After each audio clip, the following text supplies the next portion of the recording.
Discover how smarter project insights can lead to better project outcomes.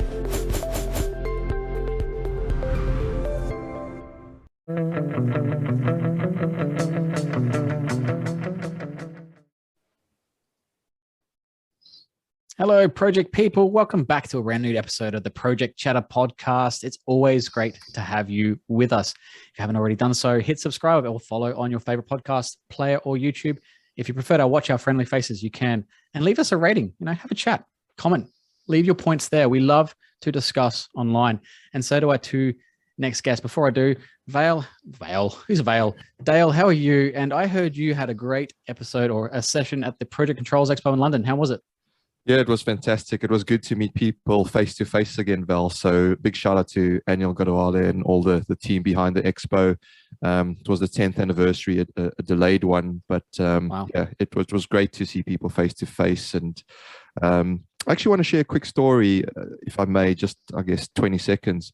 I bumped into one of the other delegates then. We just started chatting, and she said, "I recognize your voice."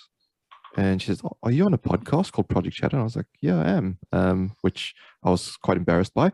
And she said, "You're famous in my house." But that wasn't the story. The biggest thing for me was that she said, well, she's new to the industry, and the podcast and all the guests we've had has contributed to her knowledge, to her interview, to the way she's conducted her initial stage of getting into controls. So that really validated what we're doing on this podcast by paying it forward into the industry. So thank you to all of our guests that have contributed. I know it's a bit early for it. Christmas is still coming, but I felt I needed to share that out there, and it just gives us a reason to continue paying it forward, Val.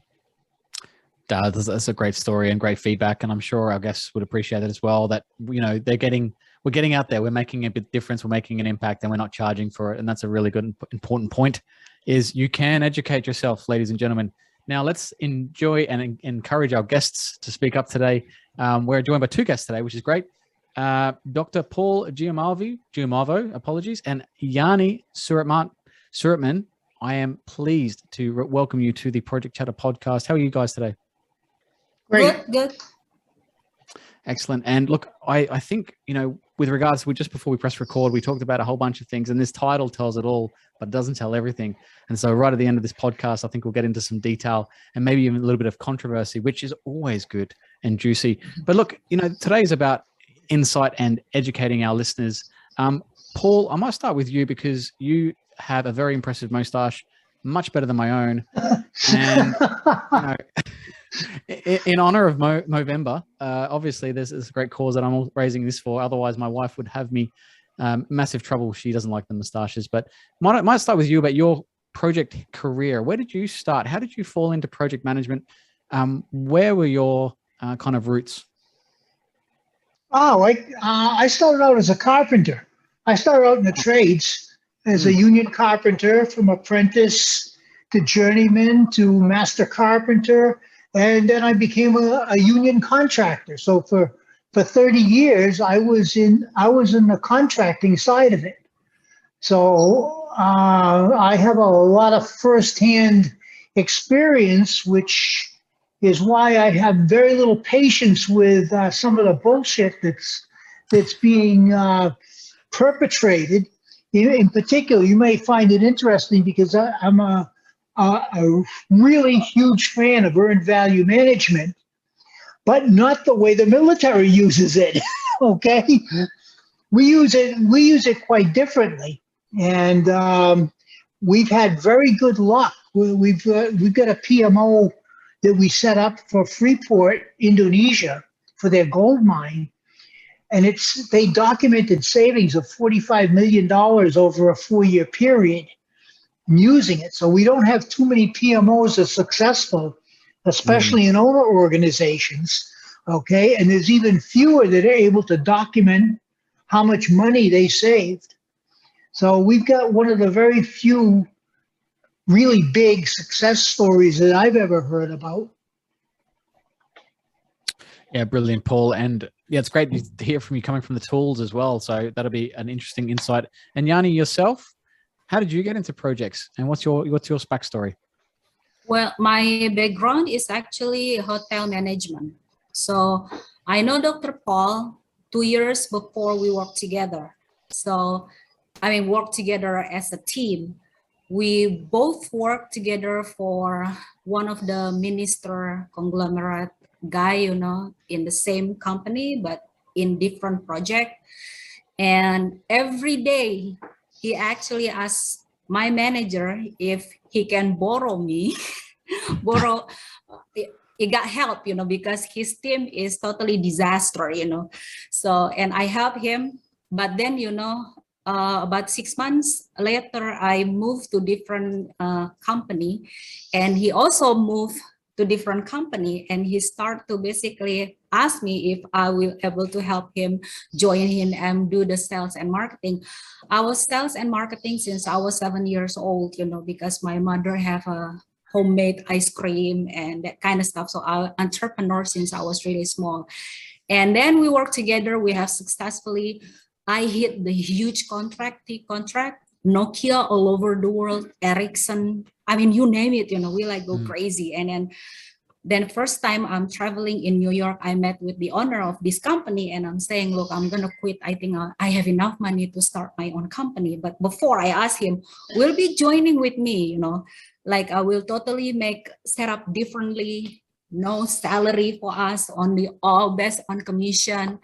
And we start to just working from home. So we work from home since 29 years ago, you know, because I try to manage the overhead, you know. So should we pay big bucks to the overhead, I give it to my employee, you know, so they become loyal to me. So we start to work together. And then if you take a look to our website, you know, our client is like all over the world. And the owner is actually said, okay, I will sell the share like 50-50. No, I do not want to, because I want to own it. I'm a freak, and I'm a control freak woman. I said, I want 100%, you know. So finally, I bought all the share 100%, and I manage the company. And until now, you know, we almost travel around the world, and our project is so interesting because we are not chasing after ordinary project, you know. We're chasing after project that expatriate white skin do not want to go, you know. It's like, oh my God, it's danger. I remember we almost signed a contract, you know, to go to Iraq, and then it's a war, but one company saying, oh my God, I need project control team, or at least bring Dr. Paul here, you know. And I said, are you sure? Because the ransom is going to be huge, you know, compared with the actual contract. Like, if you're willing to pay us, you know, I don't mind Karachi. And I said, you know what, we'll be better like we just meet, you know, in Dubai. So that's what we're gonna do. But his wife, you know, saying, no, you're not gonna go to Iraq, you know, because we have to train the Kabul people, you know. They local people, and they would like to be basically be the owner of the country, you know, to be they the one running the project, and the money stay in there, you know. Nobody involved, especially expatriate, but something like that. So, and since that, we worked together for over 28 years. When I start, I'm only 26, 27, and now I'm 51, going to 52. So it's a long time. That is a long time. And that means you guys work great together. And so if we do ask a question and you want to pass it to each other, obviously we know who's who. Look, that's a great background. Obviously very different, but it sounds like you're interested in doing things that are dangerous in projects. And that sounds good, but probably high for your life insurance premiums. So Paul, I might go to you, Paul. You know, how exactly, you know, our first kind of conversation was before we press record was around, I guess, the discussion of education and certifications. And why don't we just start with some of the big, hairy kind of conversations, the elephant in the room, certifications in general. Where is your stance on project management certifications, and why? Wow. There's an hour and a half right there. First of all, coming from the trades, I find I'm also a certified petty scuba diving instructor, and also a private pilot with about 600 hours flying the Alaskan bush. So wow. I have a real sense of what competency looks like. Okay. And it kills me to see people passing a 4-hour multiple choice exam with a passing grade of which only 175 questions count, and passing it with 106 or a score of 62%. So the whole concept of exam-based certifications is a farce. It's a joke. It's an embarrassment. Okay. Now, luckily enough, IPMA, which now AIPM is part of, IPMA has always had a competency-based certification program. I don't find it to be overly impressive, but it's better than PMI's approach or AACE's approach, although AACE has got a couple of competency-based certifications.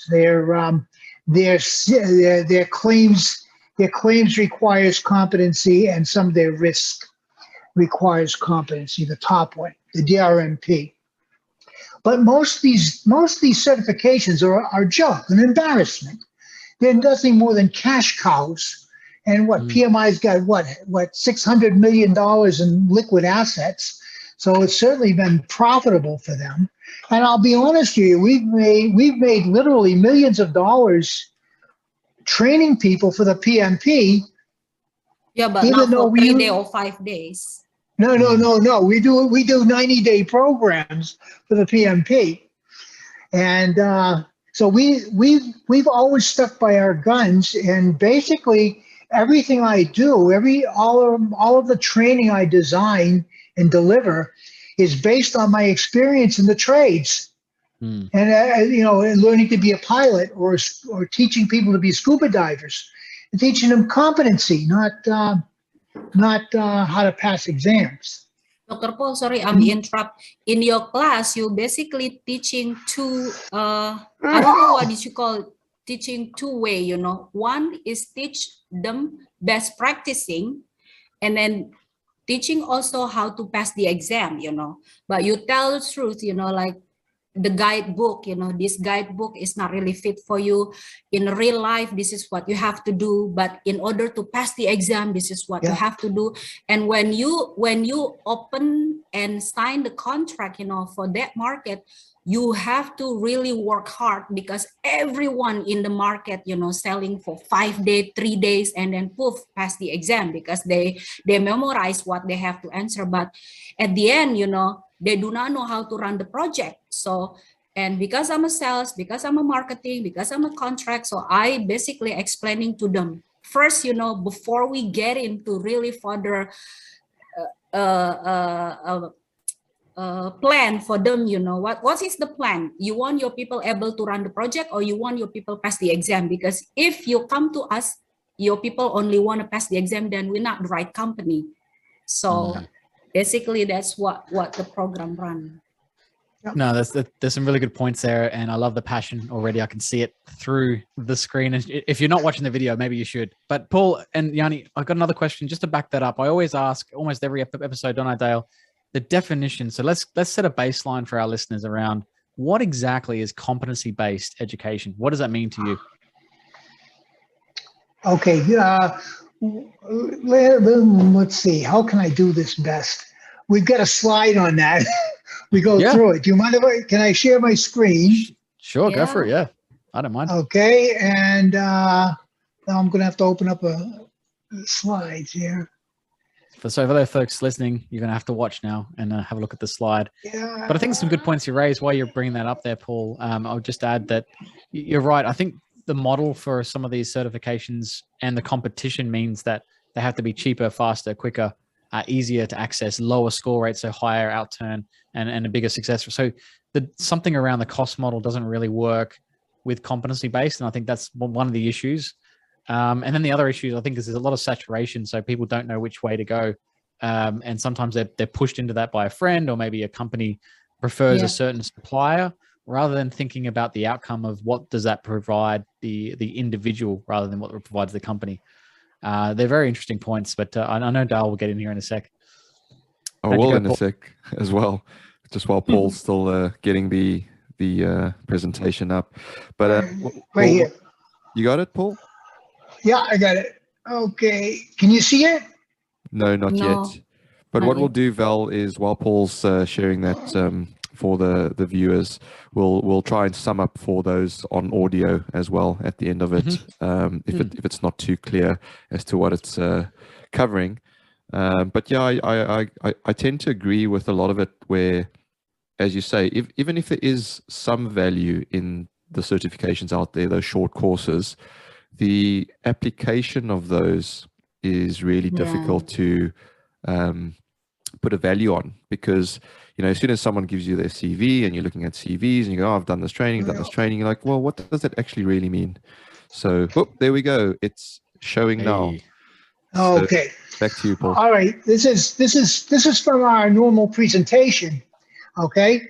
And if you go to the dictionary, you see that competency is the quality or state of being functionally adequate when measured or assessed against the standard. So you've got to be, to say I'm competent, there has to be some kind of a threshold. Okay. And that threshold changes. Okay. So if you go for your first driver's license when you're 16, 17 years old, you're going to do a 3-point turn. You're going to start on a park on a hill or parallel park or whatever you have to do.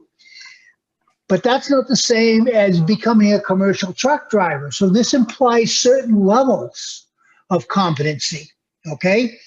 So what happens is what we do is we view the PMP as being the first level of competency. It's an entry level credential. It's like getting your learner's permit to drive the family sedan when you're 16, 17 years old.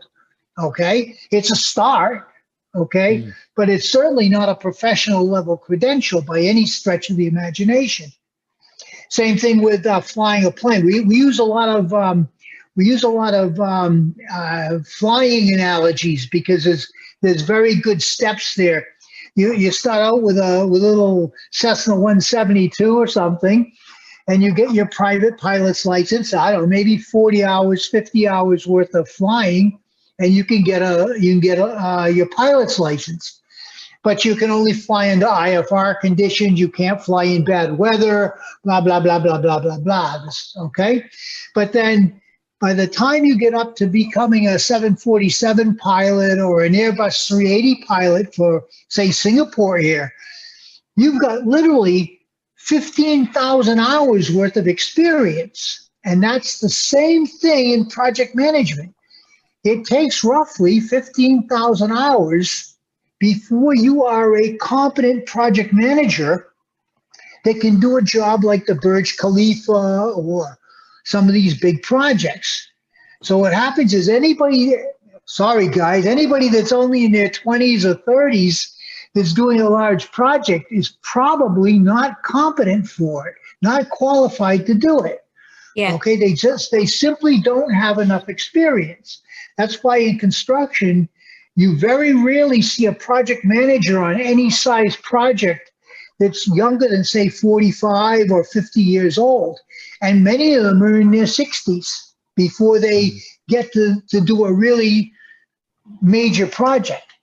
So it sort of kills me when I see some of these 20-something guys and girls working on some of these multi-billion-dollar IT projects, and then they wonder why they fail, because they may have the technical knowledge, but they don't have the management experience. They don't know how to manage people. They don't know how to plan and schedule. They don't know how to analyze risks. So they have technical competency, but they don't have the management competencies. Yeah, I was going to say, and this is great to have a definition with some visual cues, and I think you explained it really well there, Paul. And you talked about 15,000 hours, but I know we've had various conversations on LinkedIn, and you've often brought up as a benchmark, even as a standard, Gladwell's 10,000 hour rule. What's the basis behind that? Because I guess some listeners, especially maybe the early ones in their entry careers, or they don't really do much study in this space, what does that mean to them, and why is that important? Okay, 10,000 hours is the minimum to become a journeyman. So we're not saying they're not competent. We're just not saying they're management. they're competent to run a project, okay, or to work on a project. They have the technical skills and they are able to apply them under challenging or changing conditions. So 10,000 hours is the minimum acceptable level of competence or experience for a project manager to become or to work on a project where they have autonomy.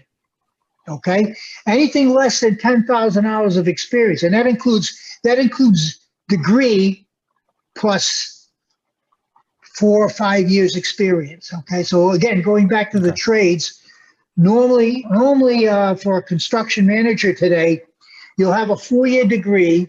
4-year degree is worth roughly 5,000 hours. Okay, and you'll have to work in project controls, cost estimating, scheduling, claims, contracts for another 4 or 5 years before you are ready to take on a real project, before you're assigned to a small project to manage it. Okay?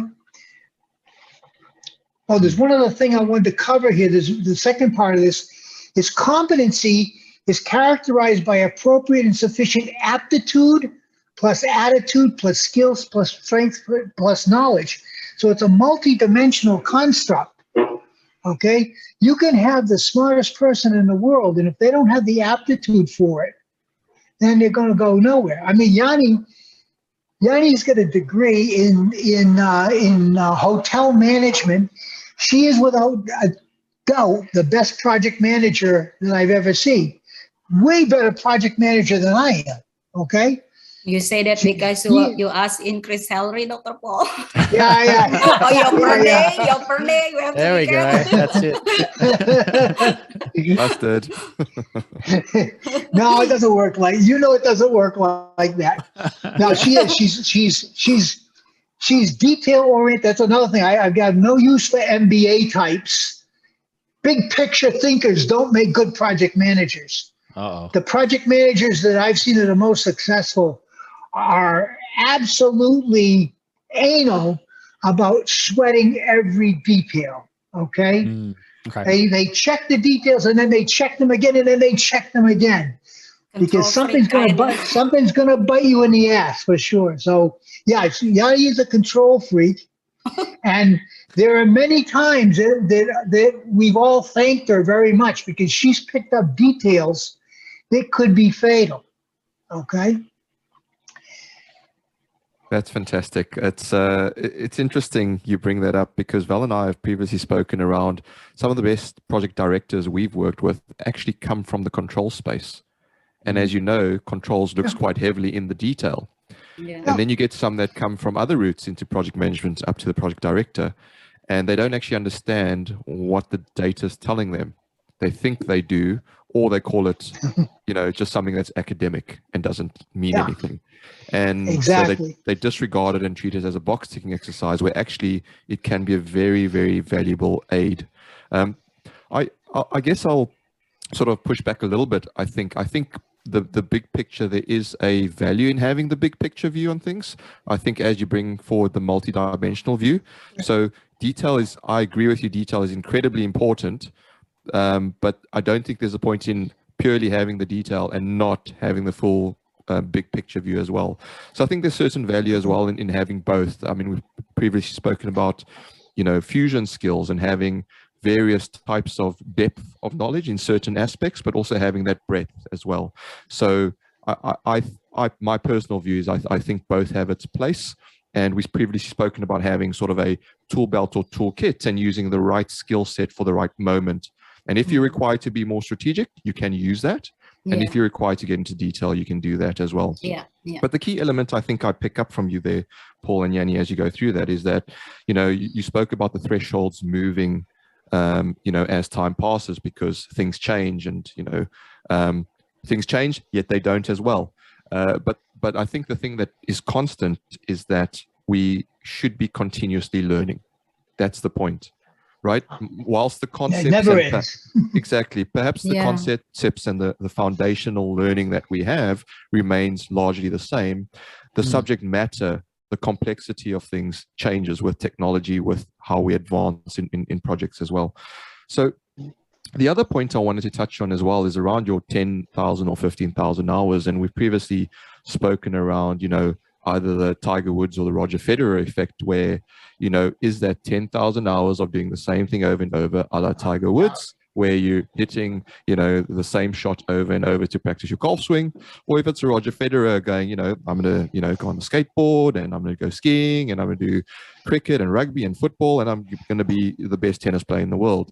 So I think it's the latter to what you're saying, but if we can unpick that a little bit more, for those new in the profession, because let's face it, we're not trying to sort of put barriers in front of those coming into the profession, because we need the pipeline. Let's face it, there's a high demand for project professionals. We don't have enough. So how do we encourage people to get there quicker? And is there a way to accelerate the 10,000 or 15,000 hours, or is it just purely you do have to bide your time? What's your comments on that, Paul? Yeah, it's a bide your time kind of a thing. Now, it's like any bell curve. There are some people that can learn it in 3 years. There are other people that even after 15,000 hours don't get it. Okay, but pretty consistently by looking at the airline industry, the professional engineer, the PE license in the U.S. and Canada, and Gladwell's 10,000 hour rule, we're coming up pretty clearly that 15,000 hours, that's to reach the top of your game, to become a Federer, you have to be 15,000 hours of increasingly challenging projects. So if you're building a tract house and you do the same house every year for 15 years, that's not going to count for anything. You have to keep challenging yourself to something new, something different. And that's what we're doing now. I mean, we're looking at this, and we talk about it a little bit, but the certification game is clearly over, at least the PMP and the exam-based credentials. So we're looking out as what's next. Okay, so we're right now we're in a transition period ourselves. And what is next? Yeah. What is next? Shit. Well, as you can see, I'm not young anymore. I have to say retirement or death is probably next. Okay. Or a pay increase. Yeah. I don't think so.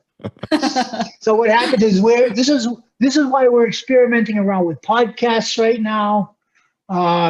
We had a big shake up going from, we normally did blended learning, combined face-to-face and distance, and that for most of the 20 years that worked, most of the 30 years that worked out very well.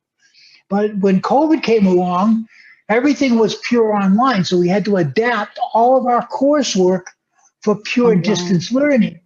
So now we're taking what we learned from pure distance, and now we're starting. Just today, I was playing around with setting up a podcast so we can go online and come up with like a Khan Academy for project management or Khan Academy for project control. So that's where we are headed. Okay, whether we can monetize it or not, I don't know, but we're gonna head down that route because there's just so much crap out there. There's so many people that got their PMP and they say, we'll run a course on earned value, and they have no clue. They've never used earned value. Okay, and you'll see some of my favorite people on LinkedIn. You see some of the people I've lost all patience with them. Okay, and basically. Well, I think we've lost your connection there, Paul. Yani, did you want to pick up on some of those points as well? Because I think they're quite interesting, where we're moving into the space. And, feel free to use any of the content on, Project Chatter as well if you want. It's all free. But we are moving to, I guess, a more technology-based solution with, the way people interact. And, there's talk now, Val's sort of huge into, I say into, Yeah. but he loves the metaverse and what that might do as well. And he's huge into technology with Elon Musk and all that type of thing. And we previously spoken to guests like Dr. Eddie Obeng, who's got Cube, and it's a virtual interaction space. So there's various, strands of trying to bring projects into this virtual world to harness what's good about it. But I think what you're alluding to, Paul, and I agree with, is that face-to-face, there's still a huge element that we can't replicate today. Yeah. And I know, the Zuckerbergs of the world are trying to emulate that.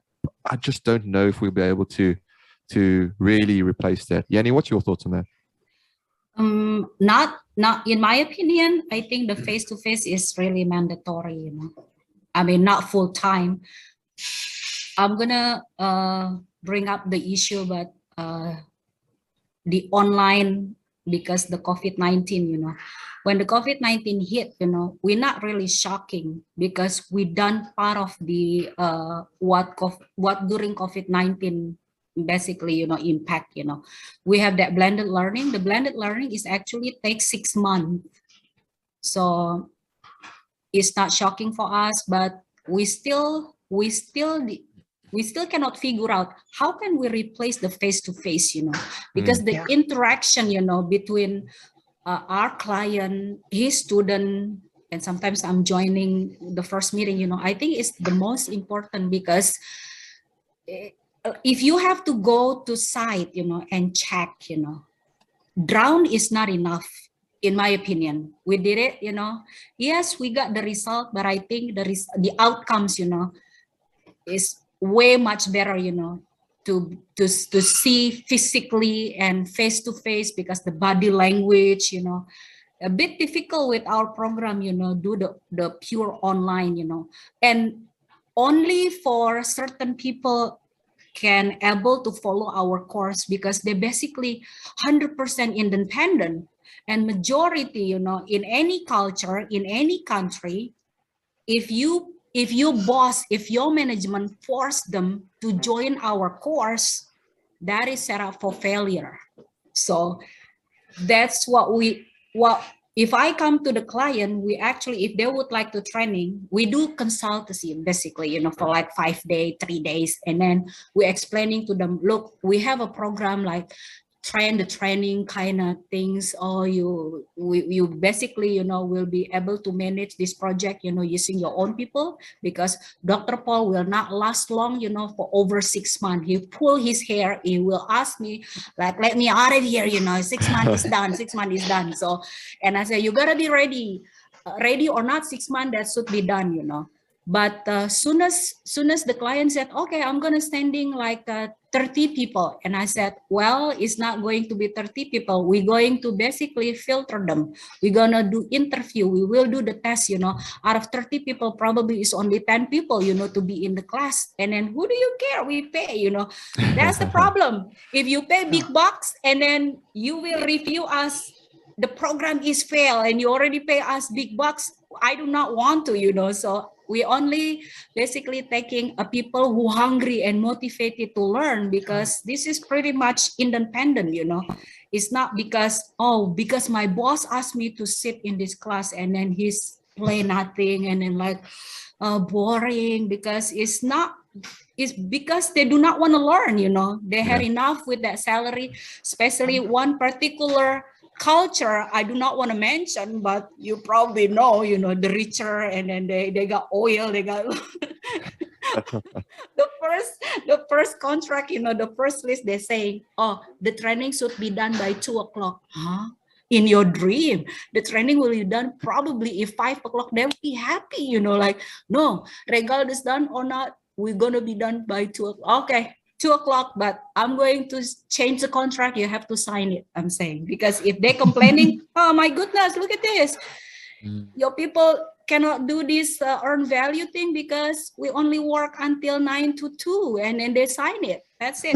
I have to have a proof it for everything. I do not want to arguing. Everything have to be on paper. So Dr. Paul, come back. You can basically, he's back now. No, he's back. It's great to have you. It's great to have you back, Paul. And Yani, just to comment on that before we switch gears slightly, I think both Val and I will agree with you wholeheartedly. And there's a lot of value in, because Val and I do this. We pay for our own education. We don't wait for the organizations we work for because we want to do it, right?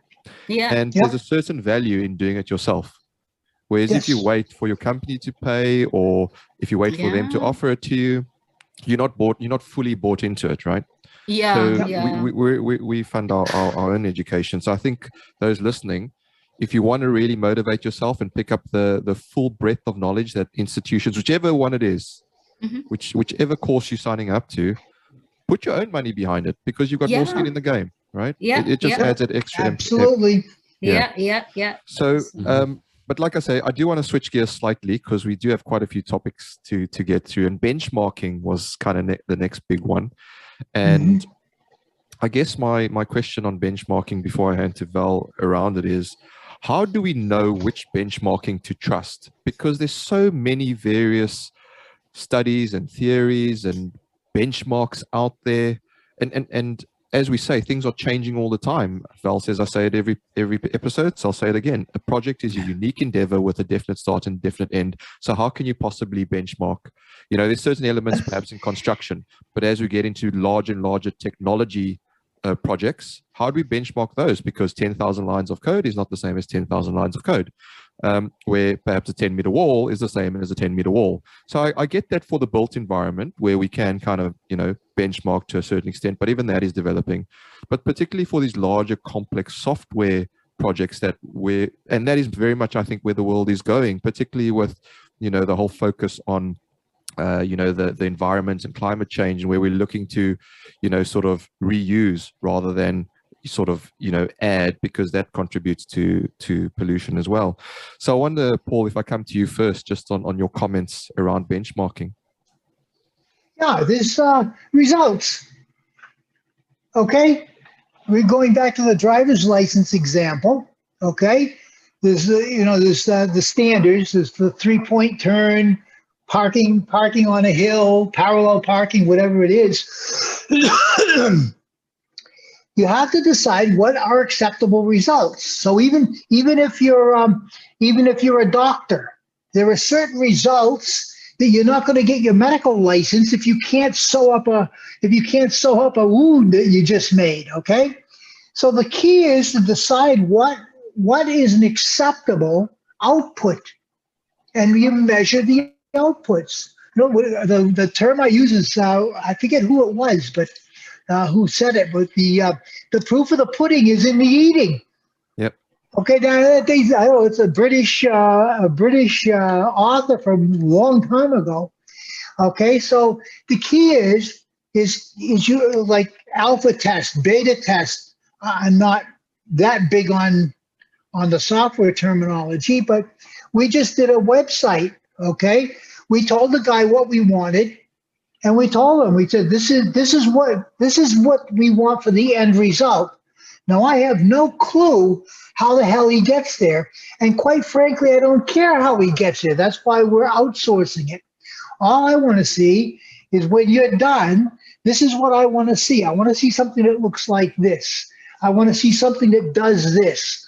I want to see something that does that. So benchmarking is not all that difficult if you know what you want. Now the problem comes in is if you don't know what you want, then there's a trial and error period that you have to go through, and that's the whole agile argument, which it works. Okay, it even works in construction. Right now we've got a big oil field here. It's been pumping since 1948. There are millions of barrels of oil still trapped in the sandstone. They can't get it out. Okay, they tried water flood, they tried lignite flood, they've tried chemical floods, they've tried steam oil floods. So they keep experimenting. Sooner or later, they're going to come up with a technology that can get that oil out. But in the meantime, they have to just keep experimenting at it. And that's the very essence of agile. Okay, it's how Neanderthals tamed fire 300,000 years ago. So agile is nothing new. Trial and error is a perfectly valid, although expensive and slow, project management delivery system. Okay, so the question is you benchmark by looking at what the results are. Okay, and you, in a lot of ways, you're seeing that with COVID right now. Okay, they're doing it half-assed, but they're looking for results. Okay. Yeah, and they're comparing, country to country, variables by variables. You're getting some type of kind of lockdown versus non-lockdown. Yeah, so you get some type of distribution. Yep, that's a perfect example of agile project management with benchmarks that we don't know what the benchmarks necessarily are, but they're starting to evolve. Okay, number of deaths for infected people.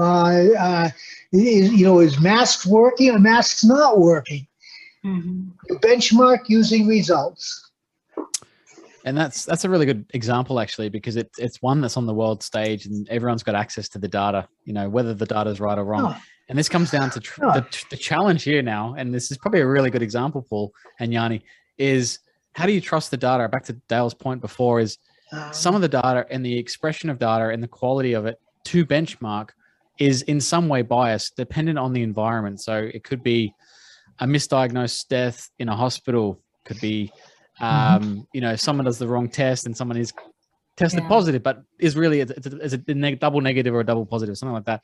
How do we check that to projects where you have the same environment, you have multi-variables, and as Dale said, you've got unique environments with different things happening. And, they usually say, well, to benchmark, you need some type of repository, and they usually call it a capturing lesson or a lessons learned.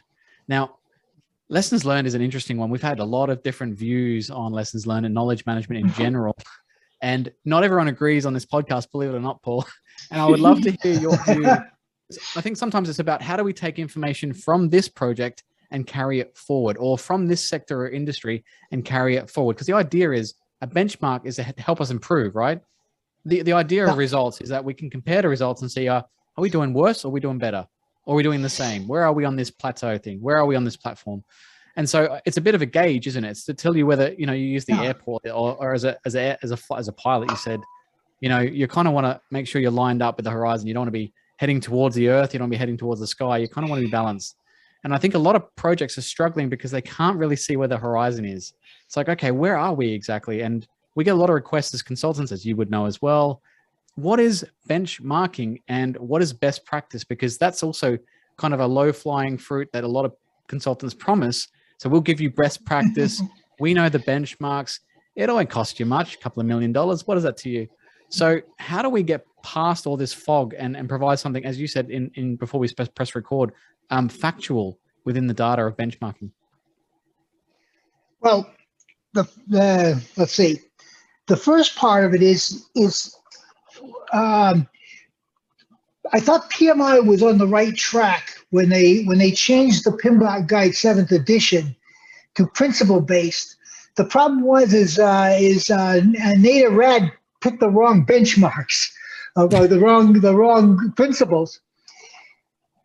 The scientific method has been in place since the 12th century.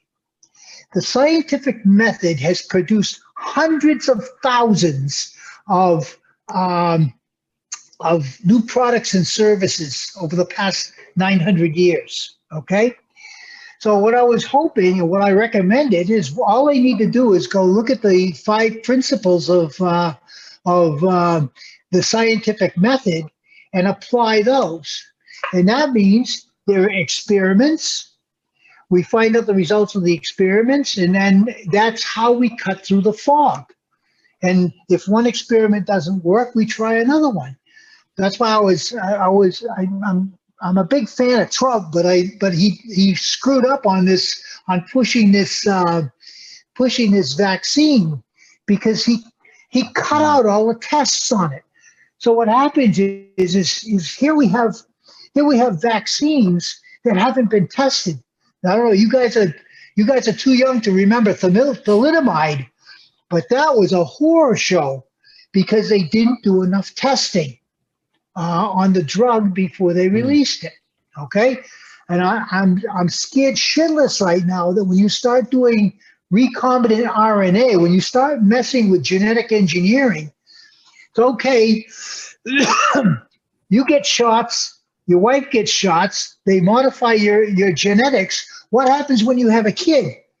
Now your RNA or your DNA and her DNA are forming another person. What's going to be the recombinant effects on that? I think that's why we chose not to get vaccinated. We're worried about the unintended consequences of vaccines that haven't been fully tested. Okay, especially when they do genetic modification. Shane, you guys won't eat corn that's been genetically modified. The Australians anyway. Yeah, nobody wants to eat GMO food, but hey, stick me with a booster. Okay, that's why we looked at it and said, no way are we taking a jab here. We'll take our chances the old-fashioned way. Yeah, no, and I appreciate the scientific method. I think we can all agree that that's what we want. And I think you said something before, that I think PMI was on the right track and they just got it wrong. And this is the danger of benchmarking in general. I think if you ask any project, they would love to know whether this project is within its bounds. But how do you go about setting up benchmarks, and particularly when the data is sparse and it's not really reliable? Despite the age of project management, as you said earlier on, we've been delivering project management for eons, and yet we still really haven't grasped the fact that it's all within our grip. We used to blame technology, we used to blame people, we used to blame the tools, the process, the environment, the materials, but actually, in fact, it's not. And it's certainly an issue around competency, I think, as you mentioned. So how do we get to a point where maybe an industry class could work? Let's take transport infrastructure. There's a lot of transport projects being built all around the world. How can we draw from the same data set? Can we anonymize data? I know in the UK, we talked to Martin Paverdale, who was talking about setting up an anonymized data trust that everyone could access. Now, it sounds altruistic and very aspirational, but it sounds interesting, and it almost sounds like that could. Is that something you would support? Yeah, we do support it. Okay. We published 1,300 pages of that. There are certain things we know work. Okay, not everything, but let's face it. Let's go back to something simple. You have a vacation. You have a time frame. You got 2 weeks off. Okay, you've got a budget. So you and your family make a plan. We want to go here. We want to go there. We want to do this. We want to do that. You figured it out. And if you follow the plan your work and work your plan, you will finish on time within budget. And it doesn't matter what it is. Okay. And you have to build in some contingency, some money contingency, because some things will go over or under. And you have to build in some time contingency. So we know how to manage projects. The problem is this is why we have to get the Ben Flivberg and Glenn Butts from NASA. They're saying there's way too much optimism bias. We're not being realistic enough. And I think that if we had real data, lots of it, we have the power to crunch that data and analyze it. So if you have real numbers, you should be able to come up with realistic estimates, time estimates, cost estimates. And if you have a realistic estimate to start with, and you have the authority to apply the resources, get the resources and apply them when they're needed, your projects finish on time and within budget. We do it all the time. Our classes almost never run late. Sometimes they blow the budget because of time, but they're certainly within reason. So there's all kinds of examples out there where people manage projects every day. So how is it that they can manage their projects, but when you get into these mega projects, people forget the common sense, okay? They lose the common sense aspects of it. And that's why Flivberg's research is so valuable. Yeah, good point there, Paul. And you mentioned Ben, and Yani, jump in if you had anything else to comment. Ben Flibberg, we've tried to get him on the podcast a few times, but he's too important for us peasants. So look, I think it's important that maybe we start with what's within our control with benchmarking. And I've obviously explained this to a few companies where I said, well, you have your own data repositories. You've completed your own projects across various industries. You can create and control your own environments. Therefore, you would have the best chance of creating a sound, unbiased, non-optimistic, setup for yourself. And I think that's where we should start. Start with the inflection. Start with yourself first, and then reflect on the world. Yeah, exactly. Yeah.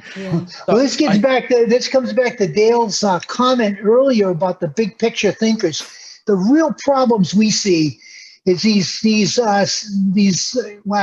suits sit in some cushy office somewhere, and they come up with, oh, we want to do it at P40 duration, and I've cut the budget by 30%.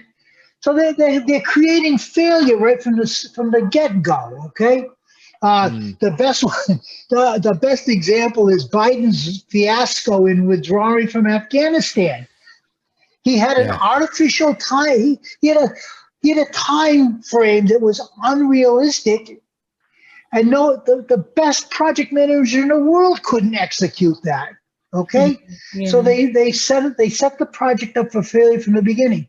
And that's what Flipberg is telling us. Glenn Butts is another one that talks about it all the time. NASA does some pretty fantastic stuff. Okay, from a technical perspective, way bigger than most IT projects, even, because IT is just a part of it. And their projects run 200%, 300% over budget. Why? Because some big picture thinker says, oh, if we go out with that much money, we'll never get this thing sold. Okay? When we're better off to say, look, realistically, it's going to take $100 billion. Okay? And I think Musk does a better job of that than most. Okay? At least he's honest, seems to be honest with his numbers. Yeah. Well, I think you're right. I think you're right as well from an inception perspective. If you look at a lot of how projects get off the ground, particularly mega projects, at the business case or the inception state, they're like, it's 50 million. By the time they go into actually establishing the project, it's 300 times that. I completely agree with that. Every project I've seen, and it's almost a front-facing flaw. Like it's almost, especially with taxpayers' money or government state program, they sense the understanding that we can't obviously tell the public this is going to cost this much. And even when they know it's going to blow out, they wait to the last minute. We've seen this with a few major projects, Crossrail being one of them in particular. But I find your feedback on benchmarks is very apt, and I think we agree with you that I think what we're saying is, and hopefully you agree, that we need to simmer this down into something that we can control, because the vast amounts of data, as we've seen with COVID, which we've seen, can be manipulated. It's hard to maintain a public forum of a generic opinion in which we could all benchmark against. I haven't seen any proof of that yet. I would love to. And it sounds like you're doing a great job in your sphere because you can control it. And I have seen projects. There was a company, one of our clients, that's been around for 100 years. They just celebrated their 100th year. They're a construction company. And they have benchmarks because they have the realm of control and they understand their environment, which makes sense. Yeah. Dale, what's your thoughts, mate? I have plenty of thoughts. I don't know if I want to share all of them on this podcast. but specifically on benchmarking, I think for me, what I take away is that we have data there, we're not using it. And even if we do have it, are we actually using it? To your point, Paul. Because, I mean, I agree with you that decisions need to be based on evidence. And I think that's what we're saying, is that use the data available to us. Yes, there's a problem of cleansing the data and making sure that it is not just data, but actually information, because that's the first challenge. But once you have the information, don't just, put it in a filing cabinet somewhere. Actually look at it and what is it telling us? And perhaps we can be a little bit more predictive, have a bit more certainty in what's going to happen if we actually use the data of the past. Yes, there's elements of change in there as well in terms of the various elements going forward, because situations change, projects need to adapt and adopt as well. And there's technology to be harnessed. So it's quite a complex piece. And I do tend to agree with you that one person making a decision with all these moving parts can't come to the right conclusion. It just doesn't make sense. So it needs to consider all the moving parts. I do want to make a little bit of space, though, for I guess our hottest topic, being cancelled from LinkedIn. And I want to know. I don't know the story at all, Paul. Give us the backstory, and then what led up to you being cancelled from LinkedIn. Okay, it's very simple. First of all, I have no use for PMI. Okay, I think the organization is blatantly corrupt. I think they've caused more damage than they've created good. Okay, they even had to finally admit their PMBOK guide did not work, which it hasn't. Okay, they're missing the role of the asset manager. PMI doesn't talk about the asset manager, nor does Prince 2. That's why neither one of those methodologies or box have ever worked, is because they're missing one of the key decision makers. But that's a different story. All right, that's another hour and a half presentation. All right.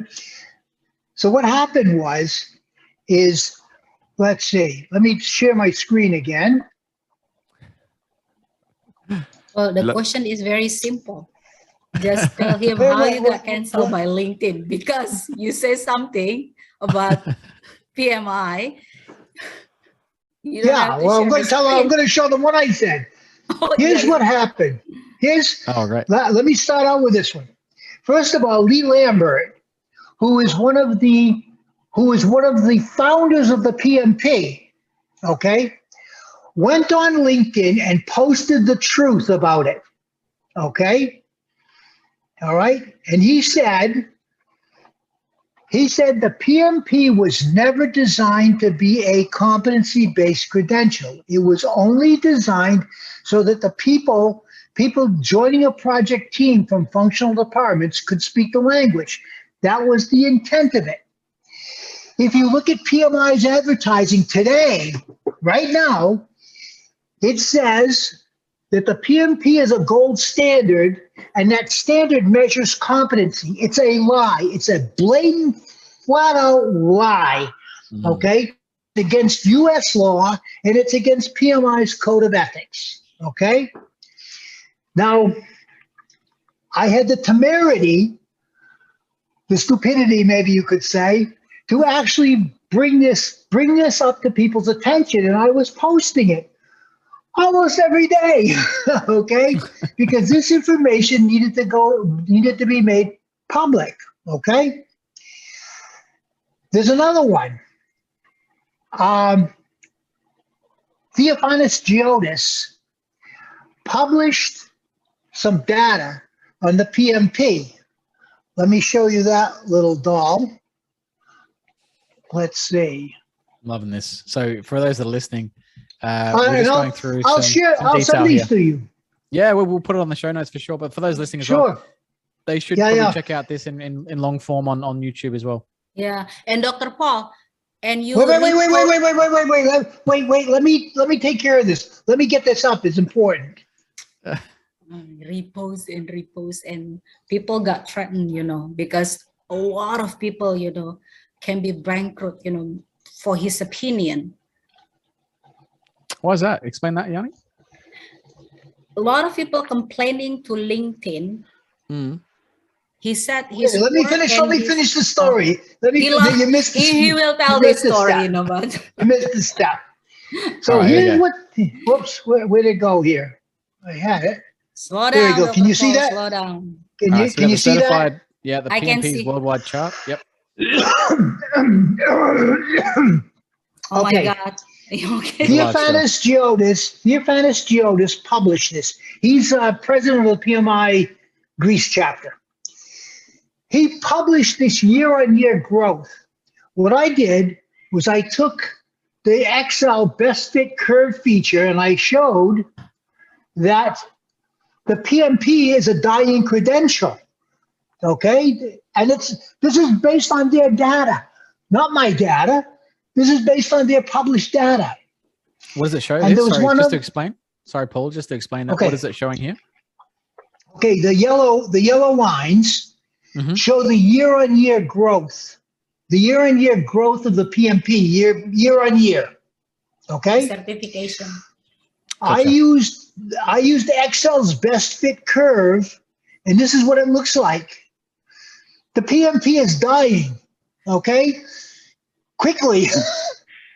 But it looks like Probably revenue is not going the fast other way enough. around. Does it look like, is revenue going up? No, that's not revenue. That's cumulative numbers of people certified. That's the one PMI keeps showing you. Gotcha. PMI keeps showing you the growth of the PMP. What I plotted was the rate of growth, and the rate of growth is dropping off. Okay. Okay, so more people are joining, but less people are getting certified. Is that right? No. This is certification. Okay. So if you look at the blue bars, that's the cumulative number of people certified. Okay. So that it looks good. It looks, the PMP is growing. But when you look at it on year, the percentage increase of PMPs each year, you can see that it's dropping off exponentially, that the market has saturated. Okay. And now that the big companies, the IBMs and the Nokia doesn't require PMP anymore. And I don't know how many people do we train, Yani? 8,000, 10,000 people we train for Nokia. Yeah, okay? but we and train for the competency and not for the exam. Yeah, because but it's really the thing clear. The thing is they dropped it. They don't require it anymore. Yeah, okay? So Dr. Paul, get to the point, and because he posts this, on LinkedIn. Wait. There's one more. There's one more. So, and because of this, he got canceled. No. There's three more. People complaining, people who run the PMP exam, it's really got trained by his opinion. Now, Yani, you don't have the full story. I do. There's another one. They send me WhatsApp. You don't have the full story. Okay, then I'm telling you. Let me finish the story. There's one more. If you go to Glassdoor, Glassdoor has published all of the people that have been fired or quit from PMI. Okay, and they're absolutely brutal about the organization, how poorly managed it is, how it's run by a clique of people that are making a lot of money. Okay, so I'm publishing these three things on a 2 or 3 times a week. Okay, what happened was, this is the part you're not sure of, Yani, is that PMI contacted their training providers and said, "Hey, Giammalvo is screwing up your your cash flow here. He's destroying your business." I know that so story. he got the people who were training providers to complain to LinkedIn. Okay, and LinkedIn told me, they showed me that I've got the names of some of the people that complained. Okay. What was the complaint basis? What was the basis of the complaint, though? Well, the basis was I was destroying their business. No, not only that, you're abusive. Yeah, but that's the truth, because it's like bad cop and good cop, and then they think I'm a good cop, and then they like texting me privately, like, "Oh my God," I was going to bring that up because let's be honest, you guys are whoever's using what account, you're very controversial. You've had a few discussions on our page. Now, we don't mind, obviously, free for all. We love the discourse, but explain that. What's your point? I know you're passionate about this, Paul and Yani, and it's great that we got this story. And please do finish if there's more to it. But what's the confrontational piece to it? What do you want to get out of this? What's the drive? Because you want to change the world in the right way, and you want to improve projects. What's the need to antagonize LinkedIn? Is that why they canceled you? Yeah. Well, no, it wasn't that we antagonized LinkedIn. It's that PMI, which is run by lawyers, I don't know, threatened LinkedIn.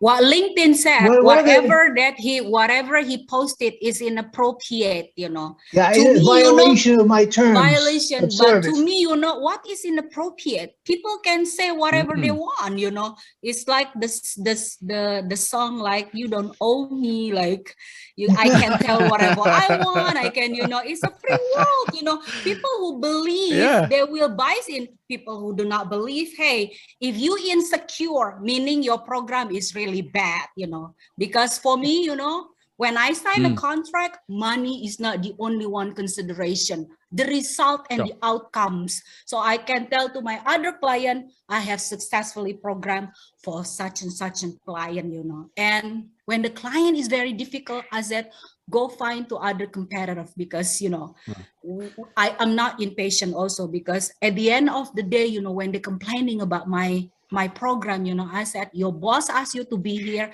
and I tell you, that's why I guess people got threatened by his post. They're so worried, like, come on, like, you can find other. If you think that you're insecure, do not, they put me in business. If my business rely on LinkedIn, but my business is not rely on LinkedIn. We got so many network, you know. When we got a project, it's nice because we got by reference. So they know his style, they know our program, they know our price, you know. I don't have to selling so hard, you know, because, oh, I got this from my friends. Oh, I got your name from the VP of oil and gas. I'm not going to mention the company. They basically saying, if want a result and outcomes, you know, come to this company. And did I tell you the professor is really nasty? I'm saying, yeah, they tell the style. Yeah, so if they knew the style, then let's join with our program. But then I'm always tell to them, let's not do the 6 month first, because they don't have a clue, you know. Let's do the 5 day first. If you're happy with the 5 day, then you continue the 6 months, you know, because I do not want to get comfortable. Well, I want to get back to that, answer that question. Go for it. What I'm trying to get out of this is I want the truth. I want the truth out there. Now, what people do with the truth is up to them, but I'm so fed up with all of the lies that these organizations tell. And my loyalty is not the PMI, not the AAC, not to any professional society. My loyalty is to the practice of project management. And whatever is truthful about it, we've got to face up to it. And if the truth is not pretty and people don't like it, then change what they're doing.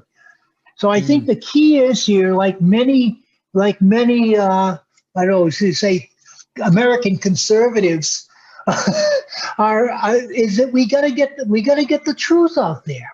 And the truth is not pretty. There's a lot of criminals literally criminals out there, and there's a lot of bad actors.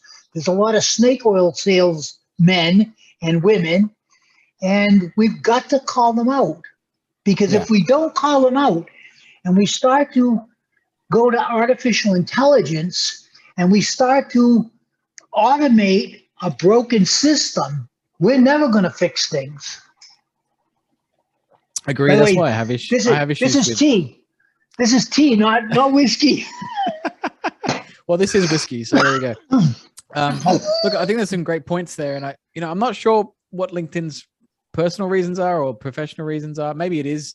Do you think it'd be more the abuse side of things rather than, they tend to go after the people who abuse others rather than professional organizations taking out on the man? I mean, you're one guy against a huge organization. I mean, I can't see why they're threatened by you. But that being said, that has happened in history before. And it's a shame, because I think that's what they told me. If that is happening, we have seen it on other social media platforms. And I was hoping, because Dale and I aren't on any other platform, we really use LinkedIn and that's about it. But it is happening on other platforms. We know censoring's happening on Facebook. We know it's happening on Twitter. We know it's happening. And people are getting lifetime bans for not necessarily having their own information. It's actually factual data that they're just reposting or resharing, which is interesting. So if that is happening, shame on you, LinkedIn. If it's not, well, then we'll have to get to the bottom of it. Now, Mr. Paul, Well, Dr. Paul and Yani, it's been great to have you. I know we've got to wrap up soon. I did want to say one more thing though. Would you be open, if we could organize it, to have a bit of a panel debate with some of these institutions next year with yourselves? Would you be open to that? Yeah. Sure. Yeah. He'd be happy. I'll be happy too, Fantastic. Because people Excellent. always in LinkedIn like, oh, this is Dr. Paul, Yeah, Dr. Paul in technical aspect, but on the business is me, So Well, exactly. And it's under the pursuit of truth, right? This isn't to hang anyone. It's actually just in the pursuit of truth. And I think that's a really good platform. Thanks for your time today. Dale, over to you. Thanks, Val. And as we wrap up, just one more feature, and I'm just going to ask one of you. I'll go to Dr. Paul for this one. So it's called Defend the Indefensible. You have 30 seconds to defend it. In other words, argue for the statement, and it's a little bit of fun. So are you ready, Dr. Paul, for the statement you have to defend? Sure. So you have to argue for this. The measure of someone's competency is based on how many short 3 to 5 day certification courses they have completed. You have 30 seconds. Okay. Every major licensing, driving a car, driving a piece of heavy equipment, flying a plane, always starts out with an exam. Okay? That's step one. that's it. That's it. Fair enough. We'll accept. That's your answer. That's good. That's a bit of fun at the end, just a bit of, going against the grain of the conversation. But thank you so much, as Val says. It's been great having you on. We love your candidness, your openness. Continue doing what you do. The course and debate is welcome from us, at least, if not from those on others on LinkedIn. We do like the alternative views as well. So keep going on that front. Just before we let you go, any final thoughts? I'll go to you, Yani, first.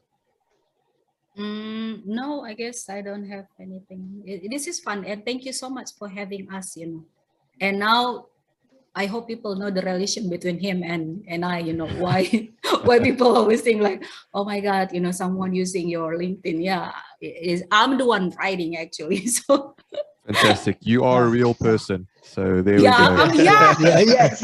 No, honest to God, many people saying you fake person, I'm saying like, where did you get this photo? Like it's me, like it's so funny. Yeah. Fantastic. So we've cleared it up on the Project Chatter podcast. Yani Suratman is a real person, and thank you so much, Yani. Dr. Paul, any final thoughts you want to leave our listeners with? Now, I want to follow up on what Yani was saying, is that she's not only a real person, but she writes, those words are her words. Now, on the technical end of it, I feed her technical information, but those words are her words. So there's a lot of people out there that say, oh, this is really you that's writing. No, it's not. It's Yani that's writing. She's just as nasty as I am. No, I'm more nice than you. But the thing is, I'm hanging around with him so long, for 32 years. So I became like sometimes like, oh my God, why I'm like Dr. Paul, So, but some of them his ideas, some of them like, yeah, let's have fun, People who do not get personal, especially with him, just But people react differently, I guess. Absolutely. A lot of people insecure, that's in my opinion. They're very insecure with their business, with this world being COVID-19, I don't have patience, to get more money, to get, because I heard there is something big worse than COVID-19 and we all gonna die, and I'm like, okay, well, let's have fun, so go ahead and then do whatever you want to do, or we're gonna die. Let's have fun indeed. Val, any final thoughts from you? Look, I think we've unpacked a lot today, and it's great to have a bit of truth serum today as well. And I think for those out there, just reaffirming that education is within your domain. Don't let anyone tell you what you should study. Work out what's right for you at the right time, whether it's philosophy, critical thinking. I think we need more people understanding the scientific method, as Dr. Paul mentioned. Again, these are transferable skills and people skills. Everyone forgets the people skills. Guys, Project management is about looking after people. But thanks for you guys being on board and being so brave to speak up and stand out. Thanks very much for being on the show. Thanks for having us. Bye-bye, guys. Thanks, both of you. Folks, that's all the time we have on this episode. But if you like what you've heard, you can pay it forward by sharing a link to this episode on your social media if you haven't been cancelled. A massive thank you to our guests, Dr. Paul and Yani, and thank you all for listening. Till next time, we say stay safe, be disruptive, and have fun doing it. From me and Val, it's bye for now. Have